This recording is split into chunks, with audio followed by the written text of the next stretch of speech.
What if I told you that according to the brilliant psychoanalyst Carl Jung, most of us aren't actually in control of our own lives? I mean, we think we are, right? But what if something else, something hidden deep inside, is really the one pulling all the strings? Now, when Jung said this, it's so interesting. He wasn't really trying to warn you. He was holding up a mirror. And it's a mirror you've got a choice with. You can either dare to look into it, or you can spend your whole life running from what it shows you. So what does that even mean, to be owned? It's a pretty heavy question, right? And it's not about being owned in some physical sense. No, this points to something much deeper, like an invisible prison that we might not even realize we're living in. All right, let's dive into this idea of the invisible prison, this state of being owned where you might not even know you've been captured. And this is really the heart of the matter. Most of us, Jung would say, spend our lives performing. We're putting on a show for approval, for love, for safety. But the crazy part, the script we're all following, yeah, we didn't write it. So who are these owners then? Well, they're probably not who you think. They aren't always other people, not in the here and now anyway. Nope, they're the habits you fell into without ever choosing them. They're the expectations that society, your family, everyone just kinda put on you. They're the traumas you've tried so hard to bury, the fears that quietly steer every single decision you make. And, maybe worst of all, they're the voices in your own head that sound just like you, but really, they're not yours at all. And this really lays out the core conflict, doesn't it? On one hand, you've got living. Being authentic, making your own choices, just being. And on the other hand, you've got performing. That's all about chasing approval, clinging to safety, and just following that old script written by your past without even thinking about it. Okay, so if we're all puppets on a stage, then what's pulling the strings, right? Well, Jung had a name for that. He called it the shadow. So what is the shadow? Basically, it's all the parts of ourselves that we've rejected, everything we've pushed away, every single trait we decided was unacceptable, every weakness that was just too painful to look at. But here's the thing, that stuff doesn't just disappear. It hides. It goes into our unconscious, and from there, from the dark, it runs the whole show.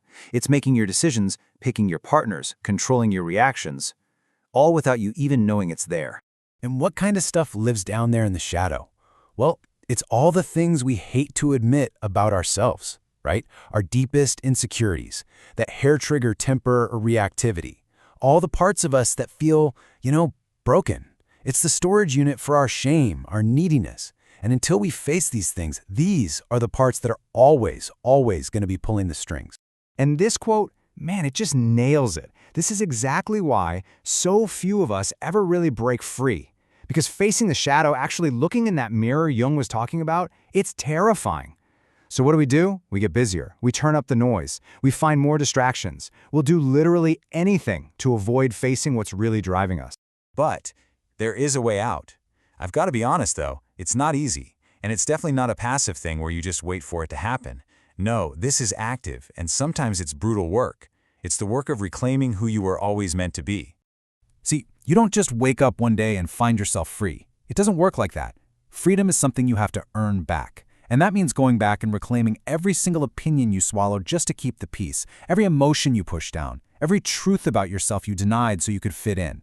It's a fight, a real fight for every single inch of your own soul. So what does this process actually look like? Well, it starts by facing head-on all the stuff you've been avoiding, your jealousy, your anger, your insecurities. And then, and this is the hard part, you have to just sit with that discomfort. Don't run from it. Once you can do that, you can start to reclaim those parts you pushed away. Not so you can act them out wildly, but so you can integrate them and finally become a whole person. And when you finally see it, when you see what's really been owning you, like realizing your kindness was actually just fear, or that your quietness was just shame, man, you hit a fork in the road, and you can't unsee it. At that moment, you have a choice. You can either break under the weight of that truth and just run back to your old distractions, or you can wake up, truly wake up to a whole new way of being. And for the people who do choose to wake up, the payoff is huge. You go from being someone who just reacts to life to someone with a powerful, grounded presence. Just look at this shift. It's incredible. The owned person is constantly just reacting, getting triggered, feeling like they always have to prove something, desperately chasing after validation from anyone. But the person who's become their own owner, they act from a place of being whole. They're grounded. They're unshakable. They are completely present in the moment. And it's not just internal. The way you communicate totally changes. You stop feeling that constant pressure to explain yourself, to defend your every move. You stop oversharing just to fill the silence. Instead, you just are. You might speak less, but when you do, your words have weight. And your silence, it's respected, because everyone can feel that it comes from a place of strength, not from a place of fear. And this is what it's all about, right? This is the whole point.